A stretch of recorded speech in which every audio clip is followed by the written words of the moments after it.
Você gosta de descobrir livros interessantes que abrem a perspectiva sobre o mundo? Então esse vídeo é para você. O vídeo de hoje abre um novo tópico aqui no canal que vai tratar de livros, e livros que de alguma maneira eu acho interessantes e que ajudam a gente a pensar melhor sobre as questões do design, da comunicação e da cultura. E para começar com essa proposta, eu queria apresentar um livro que me marcou muito e fez com que eu percebesse as coisas de uma forma bem diferente. E o nome desse livro é Filosofia da Caixa Preta, de Wilhelm Flusser. Então, apesar dele ser fino, ele é bem profundo. A primeira vez que eu li esse livro, eu me lembro que eu falei assim, nossa, do que isso está tratando? Porque tem frases muito curtas, assim, muito diretas. Então eu tive uma grande dificuldade de entender o livro. Mas eu sou daquele tipo que gosta de um bom desafio, então eu falei, não é possível, eu vou ter que entender o que está escrito aqui. Mas então do que trata esse livro, né? Ele basicamente, por mais que ele diga no título que é uma filosofia da fotografia, ele está tratando das questões do nosso tempo, e por isso que ele é tão interessante. E se você acaba lendo esse livro só pelo viés da fotografia, você perde muito do que o livro está oferecendo. Então é um livro que me ajudou muito a entender os processos de comunicação, a cultura e também entender melhor o que eu fazia como designer. E principalmente o que eu deveria buscar como designer. E é por isso que eu me senti motivado a fazer esse vídeo aqui para tentar explicar da melhor maneira possível o que afinal de contas está acontecendo no livro. O que eu vou apresentar aqui é o que eu pude extrair da minha pesquisa, dos anos pesquisando o Flusser e os textos dele, então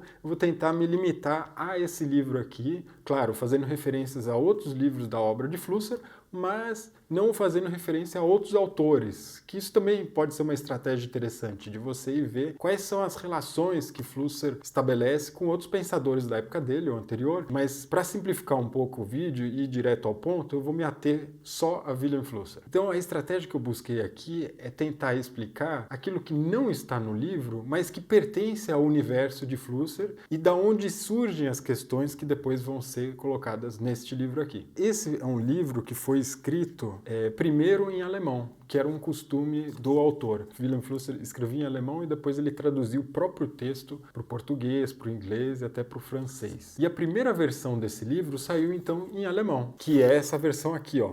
Por uma filosofia da fotografia. Saiu até com um título diferente. Isso aconteceu em 1983. E a versão, então, em português, saiu em 1985. A diferença entre as duas versões é pouca, mas há diferença. E aí, como eu já disse naquele vídeo que eu fiz sobre Flusser, eu acredito que, pelo menos para mim, a impressão é de que Flusser escrevia o texto de forma um pouco mais explicativa em alemão, e aí quando ele traduzia o texto para o português, ele acabava tirando tudo aquilo que era texto excessivo, enfim, né? Quando a gente reescreve algo, a gente tenta reescrever melhor. Então a versão em português, ela tem essa síntese maior do pensamento e por isso que talvez isso cause uma certa dificuldade maior também para o leitor. Bom, Flusser passou grande parte da vida dele tentando estabelecer e elaborar uma teoria da comunicação e principalmente uma teoria da comunicação humana com viés antropológico, principalmente. Isso significa não uma teoria da comunicação funcionalista, como muitas vezes a gente vê por aí de emissor, receptor, canal e assim por diante, mas efetivamente uma teoria da comunicação que vai se voltar mais às questões humanas. Até é interessante porque ele nomeou, né, esse estudo ou essa ciência como uma comunicologia, né? Então que é uma tentativa de estabelecer uma lógica da comunicação. Então ele é um precursor de uma nova, vamos dizer assim, teoria da comunicação, que hoje em dia já está muito mais estabelecida por aí. Mas ele foi um desses precursores. E é por isso que é importante entender o que ele, afinal de contas, entende por comunicação. Para Flusser, então, a comunicação humana é um processo artificial. É isso que a caracteriza. Ou seja, é um processo não natural. É uma troca que ocorre simbolicamente entre duas ou mais pessoas. E essa comunicação simbólica, ela se articula de formas diferentes. Imagens, então, comunicam de uma forma diferente do que textos. E isso eu acho que é bem claro. É muito diferente você ver um filme do que você ler um livro. Ou ver um quadro e você ler a crítica de uma exposição. Flusser, então, vai propor que existem 3 códigos culturais que foram dominantes ao longo da história da cultura. Então, primeiro, A gente vai ter o código da imagem, depois o código da escrita e, finalmente, o código da imagem técnica ou da tecnoimagem. Então, esses são 3 códigos fundamentais que aí você talvez se pergunte, mas e o código talvez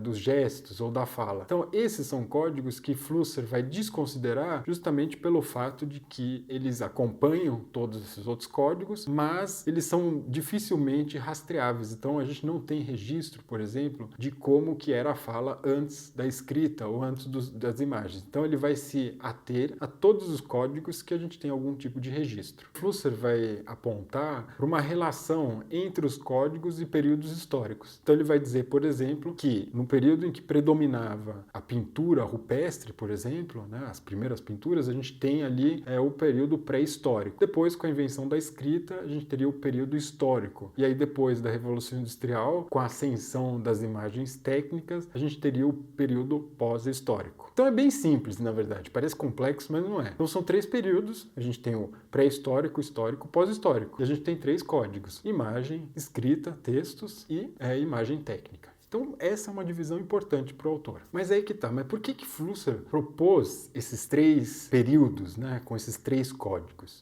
Não parece muito simples, muito simplista? De certa maneira é, mas o que Flusser estava tentando fazer é criar um modelo hipotético para pensar as mudanças culturais. E aí ele vai identificar em cada uma dessas passagens mudanças radicais na cultura. E o propósito disso tudo é identificar qual é a revolução que está em andamento hoje em dia com a ascensão das imagens que nos cercam em todo lugar. E aí a questão toda é criar um contraste. Então a gente só consegue entender melhor o que acontece hoje em dia se a gente consegue contrastar isso com um período em que não era assim. E aí ele vai estabelecer alguns contrastes. Então, por exemplo, o contraste entre história e pós-história, ou então entre texto escrito e imagem técnica, mas outros também, como por exemplo, a mudança da preferência por objetos, o valor dos objetos, para as informações, ou então do período industrial para o pós-industrial. Então esses talvez sejam ainda conceitos ou ideias abstratas, até porque a gente precisa entender melhor o que elas querem dizer. Mas eu só estou